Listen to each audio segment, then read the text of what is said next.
Hi beautiful people, I'm wearing a perfect polished formal shirt. আর শুধুমাত্র এটা না, 7টা colours available পাবেন।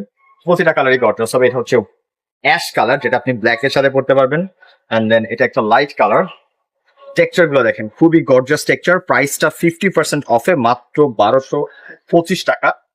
এটা হচ্ছে একটা burgundy colour, deep colour. So I am pretty sure আপনি টেক্সচারটা বুঝতে পারতেছেন। And this is the elasticity level দেখেন, যেটা বলতে পারেন polished and formal fit. Snow white, mustard colour and finally এটা আপনাদের একটা পছন্দের কালার, সি গ্রিন কালার। প্রতিটা শার্টই আপনারা 50% অফে মাত্র 1225 টাকা করে নিতে পারবেন। This is the texture. So exact টেক্সচারটা দেখাচ্ছি। আপনারা যারা যারা বসুন্ধরা সিটিতে পারচেস করতে চান, তারা বসুন্ধরা সিটিতে আসতে পারেন। যমুনা ফিউচার পার্কে লাইভ শপিং স্টোর আছে, যমুনা ফিউচার পার্ক থেকে নিতে পারেন। আপনি যদি বাসায় বসে ডোর স্টেপ ডেলিভারি নিতে চান, তাহলে নেভারসান ফোন নাম্বারে শুধু অর্ডার করবেন। সাইজ পাবেন small, medium, large, XL and double XL, just up to 48। আল্লাহ হাফেজ।